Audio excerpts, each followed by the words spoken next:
Hello and welcome back to the Chattergate podcast for another festive edition. During our Christmas Hayden month. for the festive though. I was say she's the least festive one here. Oh no, she's hardly wearing anything. At least we're wearing Christmas hats and jumpers.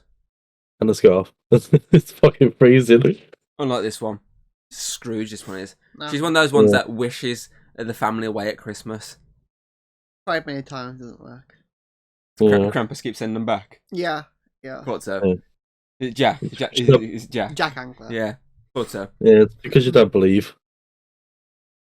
But yes, I'm your host, Drinking Thomas Hughes. I'm joined by the lovely Hayden. I'm Geeky Bear. Nicola. And as he just said, yes, we have a Geeky Bear, aka Alex, with us. And then there's Hayden, aka Nicola. Is he deaf or something? I think he is, yeah. Is it a little dim in the brain? It's because it's that It's hat. It's no, it covering is. his Yeah. ears. No, it is. Scarf. It's choking him out. He's losing a lot of circulation in that brain. And if we know how Alex wants to go. Yeah, there he goes. But yes, obviously, break down movies, TV, video games, talk random crap, whatnot. But today, obviously, we're doing something which was going to do last year, but obviously, me and Connor kind of rebooted the podcast. So I thought, since we're going kind of the more comical route this year, but obviously also at the same time with the next three, the spookiest kind of route, I thought obviously I'll bring back one of the choices we were going to do, which is of course the movie Krampus, which came back in 2016. Is it 2016? I usually have a Blu-ray on hand. The Blu-ray's in the spare room. I don't know why you're asking Hayden. Because I was hoping she would Google it for me, but she's lazy. Phone's over there. 2015, I was close. Came out in the start of December. Oh, Which is unusual for Christmas movies. They're usually a fucking November release. Most Christmas films either get November or, if you're Gremlins and whatnot, fucking summer releases. But no, it's actually got a Christmas release, so that's something. Obviously, this is one that, when it obviously first got released and announced and whatnot, I was like, actually, I'm kind of liking the sound of this. Because it sounds right up my alley. And don't get me wrong, I think it's entertaining, especially when it actually gets going, because it does take a while to get going. But when it gets going, it is pretty entertaining with all the shenanigans and whatnot. It just didn't hit all the chords that I thought it would have hit when I first read about it. I was like, oh, this could be like the modern day Gremlins type situation, like this comedy horror type situation, but it just doesn't hit those same chords. Again, it doesn't really hit the comedy as much. I say it doesn't really. It does in little bits, but not heavily. The comedy is more like specific characters, like the aunt. Yeah. You guys, I'll see you all in hell. The most defiant character. I love that character. Oh, I love the way she flew at the fucking window, man. She's just like effortless. I love doing 2.5 Men. She's good in that show. The fucking. Oh, it was her. She's the cleaner. Yes. I thought so. I was like, I know her from She's somewhere. Charlie's house cleaner in 2.5 Men. Yeah. R.I.P. And then you've got the mom who is from Lock and Key. Hereditary, yes, and also Knives Out. Oh, I like how I only know her from Lock and Key. You two just got multiple. Toni Collette. Yeah. Obviously, got Adam Scott, who was in Step Brothers. Yeah. Planet 3D and a few other things. You got Four. For the dog. Who is a female in the movie.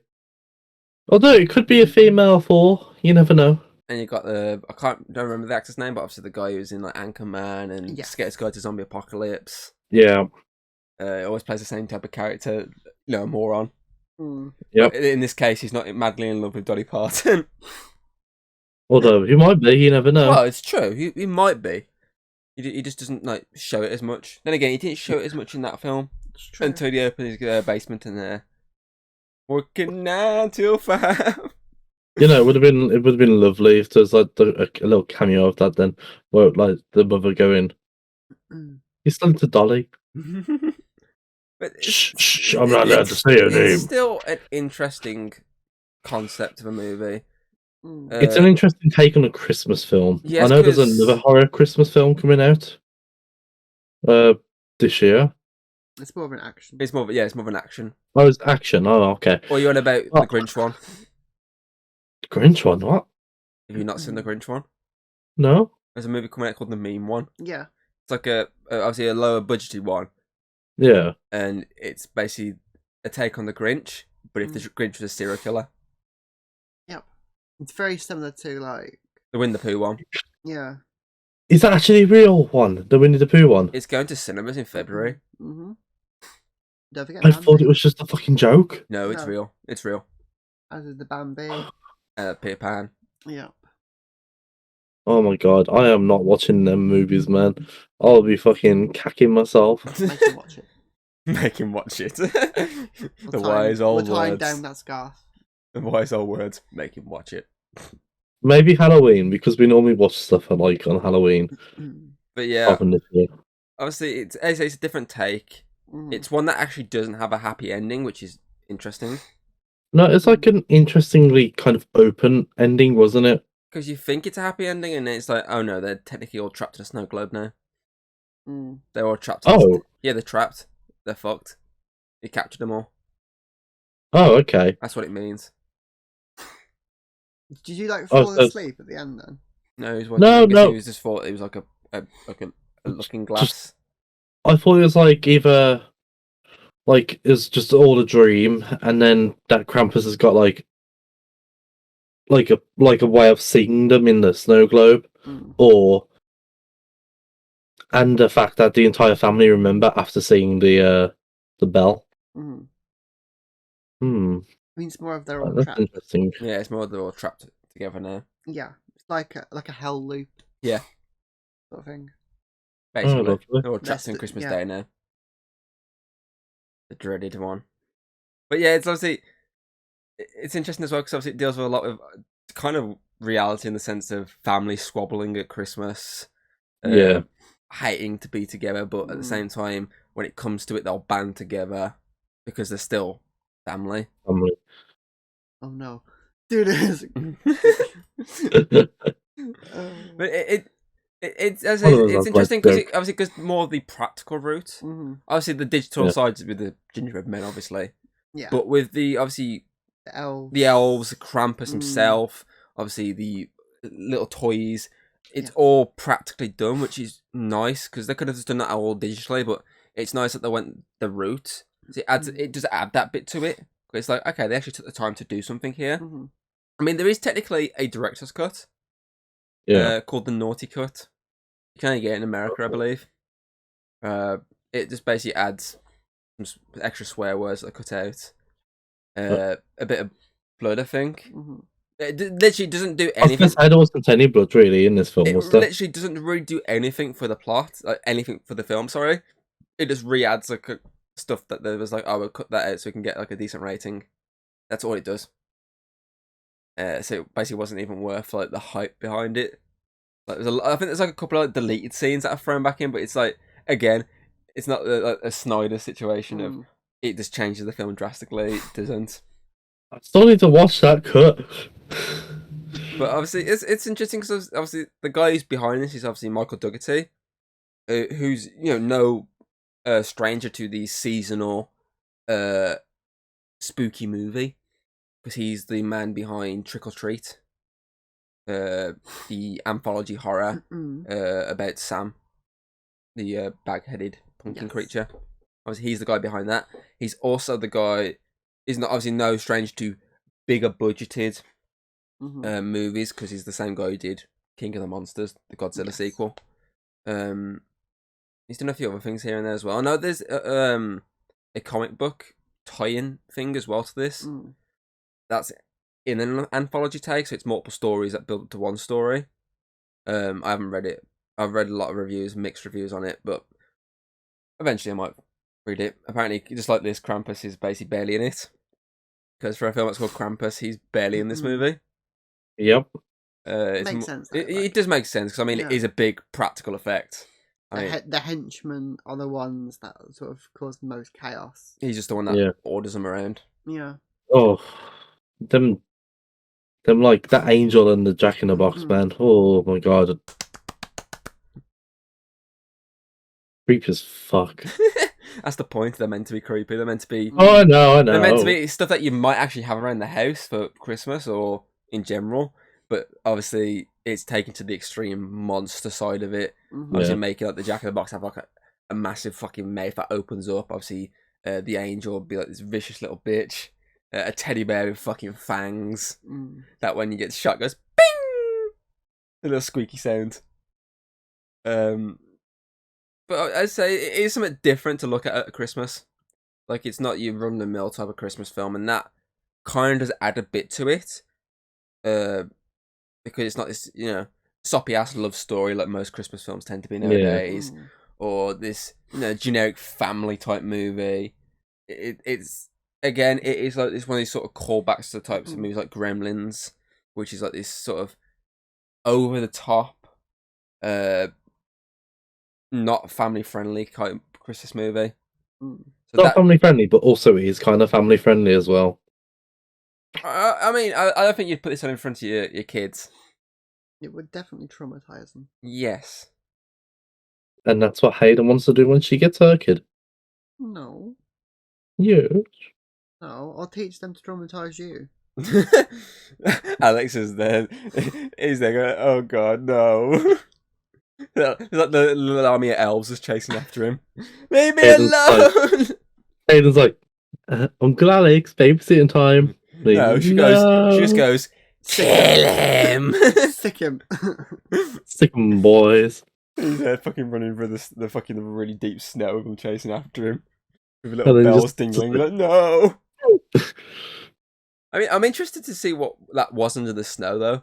You never actually really see what that creature is. That tremor thing. That beneath the snow, it's like dragging people to their doom. Yeah. It sounded very snake-like. It definitely, I definitely had the rattling of a snake.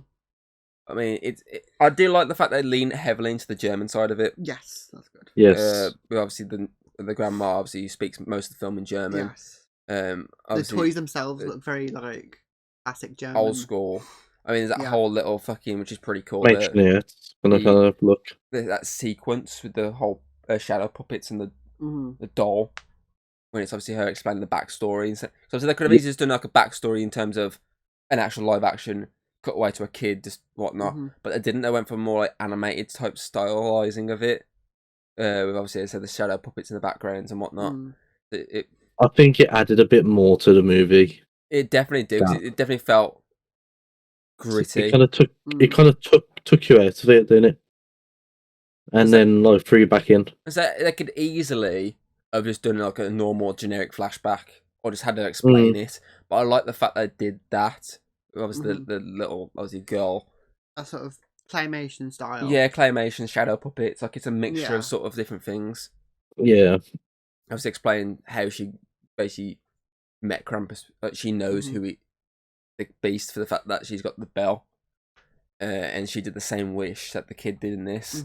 So obviously, that's pretty cool that it did that. Because as I say, they could have easily just done anything else, but I like that. It does add a bit more to it. It does show that it did put a bit of effort into it. To try and basically make this non-generic Christmas movie. What else we got? Myself on the radiator, man. What? Just burn myself on the radiator. Idiot. I'm trying to think of something else here. The soundtrack was pretty good. It does have a very festive, but also spooky, sinister theme to it. I mean, the end music, like, but they add an actual lyrics to it of saying Krampus, Krampus. Like, that was pretty cool. And they say there's that very sinister edge to some of the tracks, and they do obviously throw in a couple of little Christmas songs here and there just to get the mood going. I mean, the opening has the "It's the most wonderful time," as people are getting the shit kicked out of them over toys, and of course, little cutaways to Black Friday. The little kid is beating the crap out of someone. Oh, that is an actual good way of opening it. Obviously, showing the dysfunctional side to that family. How that. I don't think that was just a family, though, was it? No, it wasn't that. No, it was obviously. I mean, him specifically. Like He's going to be like the kid. He's going to be like some sort of cause of a whole thing. Cause he's the cause of Krampus or Krampus coming and taking the family. So it is a good way of showcasing that he's kind of going to be the plot point of this. The cause of everything. The fact that he started a fight because this kid was saying stuff about Santa to the little kids. But I do love it when he goes back home after all that. It's like he's showing the family again. This dysfunctional side of them was splitting away, and it's like the mom's like, "Oh, did you really have to drop kick him into the manger?" I'm like, I really want to see that now. It's a cuts to him just drop kicking this fucker into the manger.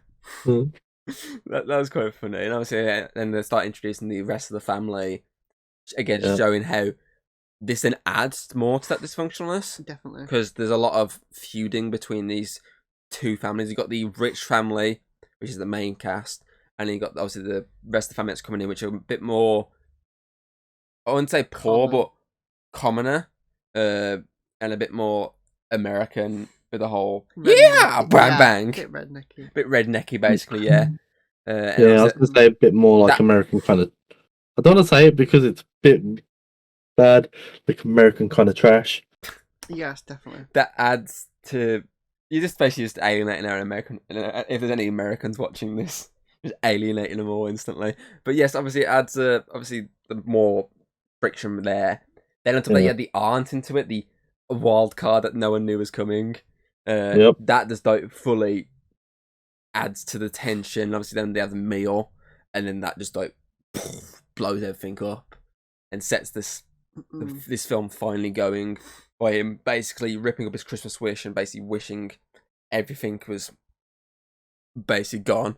Then obviously you get the snow and they're all trapped, the lights are out, and then as said, the cogs start to roll now. Obviously this daughter goes out to go and find a boyfriend. You watch her get basically taken on. I mean, you unmuted your mic and was like, did she just die? Yeah. Because you get like these sort of moments. Obviously the family then starts splitting up to go try and find, obviously the dads go out to look for her. Yeah, but then you also heard her screaming again when that was going on, when they were outside looking for her. So it was a bit confusing for me, because I was like, wait, she's still alive? She's not dead. It's more of like she was being taken. Yeah. It's utilising her voice. That's the thing as well. That they can utilise her voice to trick you, which they do later on in the house. Yeah, I saw that, but it was like... But obviously, obviously they start getting injured. They're getting all trapped in the house. They're getting screwed over here. Obviously, then the fat kid gets taken by the gingerbread man. Yeah, it's when it's just on the thing. It's like ding ding ding. Nothing's happening. It's like, and all you hear is hey, and then you see his nose go. He's just like sniffing, and he's like, oh no. As soon as you see the food, you're like, this kid's fucked. Because I mean, he's been shown already to be the glutton one. Yeah, and I was just like, wait, are they fishing for fat kids? Basically. It's like the SpongeBob, the Hook episode. When Patrick keeps getting hooked by the cheese. Where he's a gingerbread man. But I do love that though, when he takes a bite out of it and he wakes up and he's like, huh? Ah! He starts getting crazy because he took a chunk out of its head. Obviously, he wraps him up. Obviously, the family start panicking at this point. And as I said, then the next kid gets taken by obviously the Jack in the Box. Family are actually finally seeing everything a bit more now, because obviously so far only the mom's really seen anything. She saw the gingerbread man, and obviously every single one's dealing with something now. Obviously, the two moms and obviously Adam Scott's character are dealing with obviously the angel, the robot, the bear in the attic, and then obviously the other dad, the rednecky dad's dealing with the gingerbread man, who've got their hands on like a nail gun, just firing at him. I love when that nail gun runs out, they start fighting with each other, like, hey! But that, then again, sums up the movie's idea of the internal struggle, obviously, of family over Christmas. Yeah. It's chaotic. Because they start fighting each other, and obviously, he starts shooting at them with his shotgun, setting them on fire. I do love that, though, when he's obviously, the one's trying to put the one out on the floor, like, hey, come on! Obviously, the one's already dead, he's got no fucking legs, he's like, ugh! And obviously he's fucking ski shoots the one, and as the other one comes up, you cut to his face. He's just like, oh, he's dead. And the next minute, it's just the dog's just eating it, and he's like, good girl. Yep. And obviously, then you obviously start getting a bit more of the story told there of about Krampus and whatnot. Obviously, the dog gets killed in the vents. Yeah. By obviously this Jack in the Box creature, and obviously all the creatures they've got this in its sight. They can do this. All the other creatures start piling in. They're all getting fucked in, and obviously the aunt steps up and just starts fucking just blowing away through everything. And then it's just they all look at the aunt, just like, finish this. And she's like, with pleasure. But then the elves turn up, and to take her out with the whole wee. You guys can get it. I'll see you in hell. Dink. Obviously, they also get the baby at this point. And all that's really left at this point is obviously Adam Scott's. Obviously, the two, my mom and dad. Obviously, the more richer mom and dad. Obviously, the rednecky mom, because obviously the rednecky dad's got yeeted off himself because he decided to try and ride it like he was riding a fucking Brooklyn Bronco. Yeah, he was trying to grab his kid, wasn't he? Well, yeah, kids. He was trying to like. I think it was a mixture of he's trying to hold it back, but also if he knows he's gonna get taken, at least then he might stand a chance of getting his kids. Yeah. So he gets yeeted off on his bucking Bronco. So all that's left is literally 2 kids and 3 adults. Obviously the nan as well. And it's this point that okay, we need to actually do our plan now. The whole plan of which was originally like 2 people go get help, but now it's all of us. We need to get to this snowplow. Let's get out of here. So they all start going out. Then obviously the whole thing for it is obviously the old woman's been like, we need to keep this fire lit because if it's not lit, he can come down the chimney. So she's there trying to light these matches, not working. So obviously it's like, okay, we need to get out of here. But then she sacrifices herself so they can get out. So she confronts Krampus, and that really cool money shot of him with like really creepy hands. I mean, his hands are really creepy. I mean, that scene in the fucking chimney when you see his hands like drooping down and out is just like, oh, the practical effect on that Krampus is spot on. I'll give him a lot of credit for that. The movie may not be a fully hit, but that practical effect of Krampus looks really good. I mean, the mouth open, that tongue coming out, it's just like, oh, that's good. No, so at this point, he gets his little sack. He's like, hey, look at my sack. Oh, what's in there? Oh, all the killer toys. I'm dead. And as he's just like the fight for survival now, the rest of the family trying to get to the snowplow. Dad's is the first taken off the he's defending his family with the shotgun. Then it was the poor mum. Yep, she gets taken. Obviously, then it's the rich mum. Yep, and then obviously the elves come, take the cousin, start attacking obviously the kid, but the kid fucking just beats it off him. It falls into the snow, gets taken by this fucking this underground creature. I jokingly yell "friendly fire" from the creature as it's going under, because it was friendly fire. He got taken by his own man. And obviously he then gets confronted by Krampus, who gives him the bell and he's fucking let her back. And then he remembers what obviously his nan said about leaving basically one as a sort of message to be good, basically. But and it fades to black, and you're thinking, okay, this movie's over there. Like, you literally think this film could have ended at that point, but it's like, no, he's actually now followed to where Krampus is with this sleigh. You get to see his sleigh and his little fucking his goat like type reindeer creatures, which are really cool. Again, another fine practical effect. Like, they're all ready to go, and he's like, "Hey, asshole!" Like I take everything back. Exactly. I take everything back. Here, have your stupid bell back. I want my family. Obviously, the ground cracks open. They throw the fucking cousin in, and then the fucking Krampus just yeets him in as well. And then that's when it ends again. It wakes up, and you're like, oh, it's not one of these shitty movies of a dream sequence. Like, oh no, it was all a dream. I was wasted an hour and a half. But no, obviously it's that weird switch out of it's really bright, really live. Everyone's happy, like, oh, you're finally awake. Yeah, it's have Christmas now. Oh, family's all happy. Completely different to how we were, the night before. Oh, and obviously then it's the reveal of the bell, and it's just like, wait, what? And in the zoom out, that I like the ripple effect of the when it goes out of the snow globe. That's really nice ripple effect. And it's the reveal of the house and other houses as well that Krampus has left. He's like, oh, so it's a sad ending. Yeah, that's something different. And then you get it's bittersweet in a way, because they're still they're going to be in this loop forever. They're all together. However, they are also technically in hell, the underworld at least. I'd agree with that. It's a little bittersweet. They're happy, but at the same time, fake. It's fake. I don't know why. It's fake happiness. Yes. Mm-hmm. So yeah, I'd agree with that. And obviously, you get the little jump out at the end of all the fucking creatures that you've been seeing. Someone's jumping at the screen up. But yeah, it's something different. It's a different take on a Christmas movie. So I will give credit for that. Mm-hmm. It just doesn't hit everything it could have done. Yes. It could have been so much more. And because it takes quite a while to kick in as well. It does take quite a while to kick in. Mm-hmm. And I feel like, even though I don't mind that it took a while, I feel like if they just went a bit more, yes.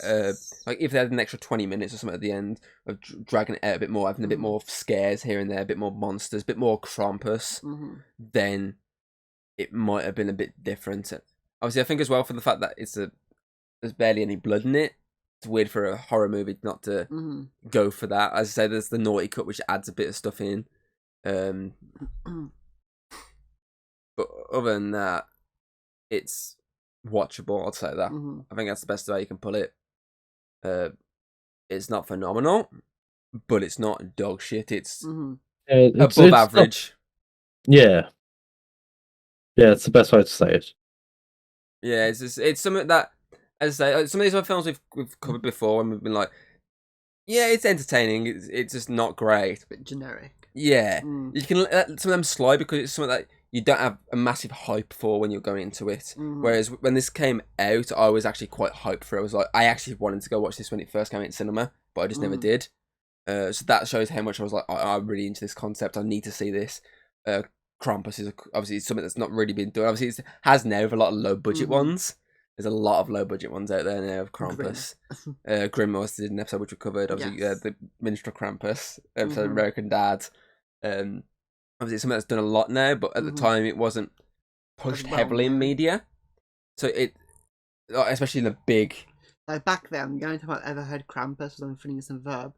Like it was never any massive scale movie like this. So I was hyped heavily, and it did let me down a bit. Whereas we said these generic ones, yeah, they're generic, but we're not really as hyped going into it. Like I know, obviously, you hated on Snake Eyes, whereas we gave it sort of a similar-ish review. That's something because we weren't as hyped for. It's something that was like, oh, we'll give it a watch. It's not something we're gonna jump at the gun for, but we'll give it a watch.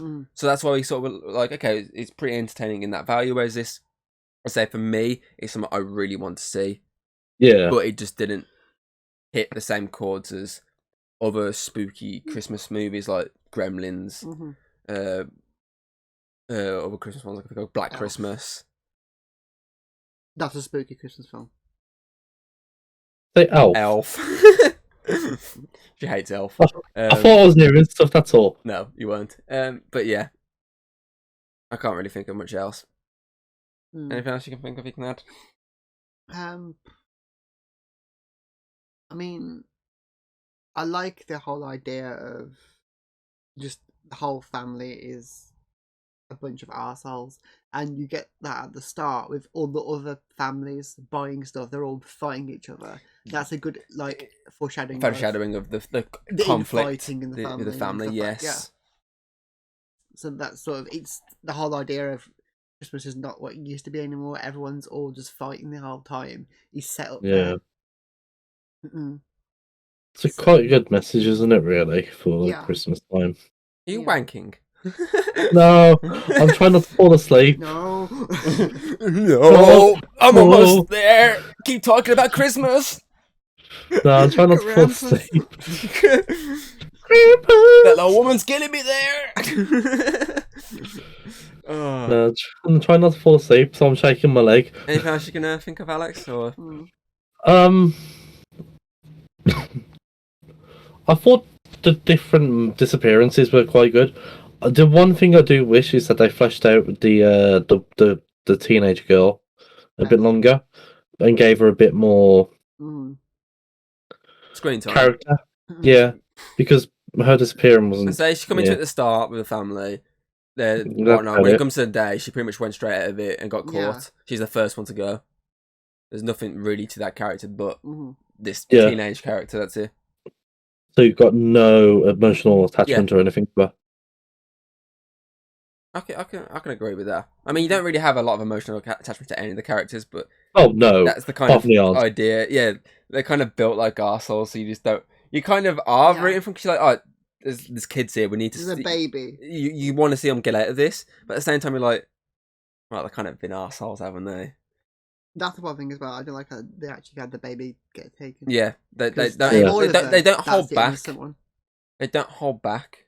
Yeah, they say they go after kids, the elderly, dogs. Like it doesn't hold back. Yeah. So I will give credit where credit's due on that sort of front. Gingerbread houses as well. Fucking hell, poor gingerbread house. But yeah, anything else you can think of? No. No. Do we get to ratings then? Yeah. Sure. Ooh. I think this is above average. Yeah. I don't think it's amazing, but it is watchable. I think I'm gonna give it a 5.8 out of 10. You just realise I'm the one going first, right? He does, yeah. He's just being. Yeah. Get my keys. Get my coat. Get my keys. Get my coat. I'm gonna go around his house now. All because he wants to get it out quickly before he finishes. I'll give it a 5 point. Whatever I just said. I mean, 5.8. he's vibrating his camera so much it's almost cutting him off. I know. I don't know where my camera is on yours, so I'm just like. I'll sit like this. So you can see my hands. Yeah, I will give it just a 6. Just a 6. Yes. It probably would have got more, but because the baby went away, so no. He has 0.9. For fuck's sake. What did you give it again, Alex? I am going to give it a 5.8. You gave 5.8? No, yeah. Yeah, we already got your thing. I just wanted to remember. I couldn't remember. Yeah. I kind of wish it had a bit more horror to it. That's what I I'm not a horror fan, but I do like horror. And there was nothing really scary about that film. Not really. You said being creeped out by all the little creatures. Yeah, I was creeped out by the masks and that. I don't know why. I've always been a bit creeped out by masks. Then what do we have to I'll drop mine back to 6.5. Okay. Drop it by a point back. I don't know why. I just thought. No, actually, no. I'm gonna drop it that a little bit back. I agree. Again, I agree with the whole not enough horror. Drops it back a bit. Yeah, the costume designs and that were excellent. The masquerade kind of it's kind of Chinese masks, wasn't it? Not like Chinese, German. Yeah. I mean, the materials Chinese China. He means I know what he's on about. Yeah. It's like that. I know what you mean. Ting. Porcelain. That's the word. Yeah, I know you're on porcelain. Thank you, Hayden. Chinese China. But okay, so those 3 scores of but it kind of is around this. We put kind of around the similar. Because I mean, it's above average, so it is kind of around that similar. So obviously, those 3 gives Krampus. The chat gave overall rating of 6.1. 6.1. I love how this lousy thing is the largest number is 6.5, the lowest 5.8. Range 0.7. It actually fucking dissects everything. Explain why it's giving a 6.1. Okay, MVP. I think it's the aunt. Yeah. The aunt is the best character. She's hilarious. I mean, the fact that they're oh, can you go look after the kids? Okay, I'm just going to teach her how to make booze. Yeah. Also, her reaction was I don't like kids. I've never liked kids. Even when I was a kid, I never liked them. She's the best character. Yeah. She's just the funniest. She is the comedy relief of it. Yeah. Whenever she plays a role, she's always funny. The comedic. Yeah. She's always the best part. Runner up. I'd say the Nan. The Nan. Yeah, the Nan. Reason? Because he's still he was obsessed with the other Nan. Is it because she was getting him there? Ah, that'll be it. You have to give a reason. We can't just accept you as going, that nah. would be the reason. Because you almost made him come. Yeah. No, I like the Nan. I don't know why. It's just her character. She was very involved. She was like the one who knew what to do. She was kind of like pushed to the back because the parents were like the ones that were like, "Oh, we need to go out." No, no, no. Like, no. She knows what not to do. Hayden, shut up. We just accept his go. None of the other characters really jump out the screen. Then again, I did like the rednecky mom. Yes. Especially when she goes beast mode. Mm-hmm. Because she's obviously the bickering with her sister all the way through, but when it comes to her kids, yeah, Mama Bear comes out. Mama mode. I want to give it to her. Okay. I concede. Okay, I'll give it to the rednecky mom. Redneck mom. Okay, then, favourite moment.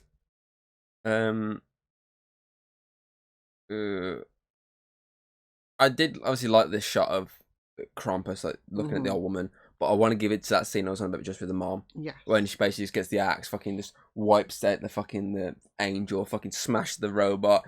Obviously she's got the bear already done. She goes over to the fucking thing. She's like, "Give me back my kids, you fudge!" Like that scene was funny and badass at the same time, and showed how much a mom would go to save her kids. So I want to give it to that scene. I'd say when Max is confronting Krampus, obviously he starts like crying, and then you see that he does a slow couple of tear, make it look like he's regretting or he's gonna like bring the family back. Then there's a switch of they're all just laughing at him. Yeah. I'm torn between two. One is when a dog basically saves the old bloke, and the second one's when the dog died. The second one is when the aunt just shoots everyone, and then just goes wee. You have said you like the wee scene. Yeah. Yeah, I don't know why. It's just like how light she just went off. You're gonna go with that. You're gonna go with that moment. Yeah. How cartoonish it was. I mean, there's a lot of cartoony sounds to this. Yeah, it's very. There's that one bit when that guy, the main character, hits his head on the floor. Yes. Yeah, doink. Yeah. It's very like Grinch in that way. Yeah. I mean, the kid just go, "I hate Christmas." Okay then. So my question here is obviously because big budgeted seasonal spooky movies aren't heavily done as nowadays. You get one every other year. So would you like to see more of these seasonal, Christmassy spooky movies? Yeah. Rather than these generic, "I love you at Christmas time." Oh. Well, I like that as well, but we'll go for both. Have a mix of both.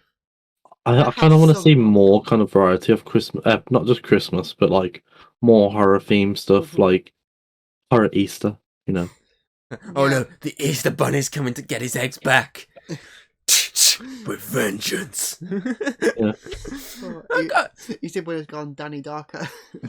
I would agree with that. The whole, just not just the Christmas horror, like seasonal horrors. I mean, Trick or Treat did a good job of being a spooky Halloween one. Obviously, Halloween in general. Yeah, there's some good Halloween films. Yeah, so it'd be cool if there's a lot of other seasonal ones. I mean, there is a couple of ones, but obviously they're old, so it would be nice if we got like more modern ones.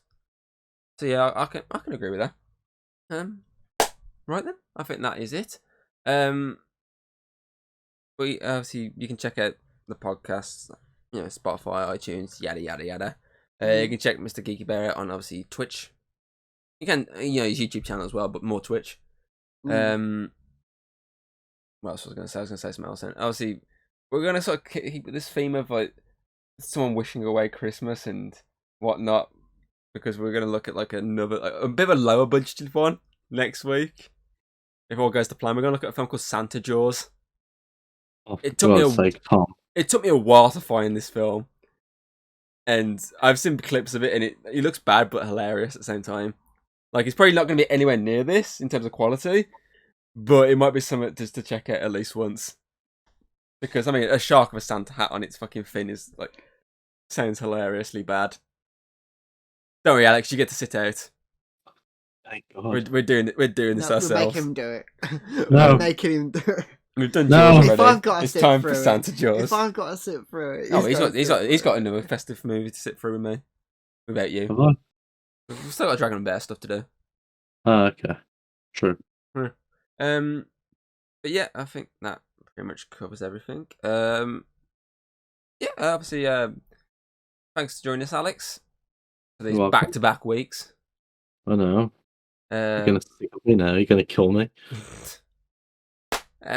We hope you enjoyed, and we shall see you next time. Bye. See ya.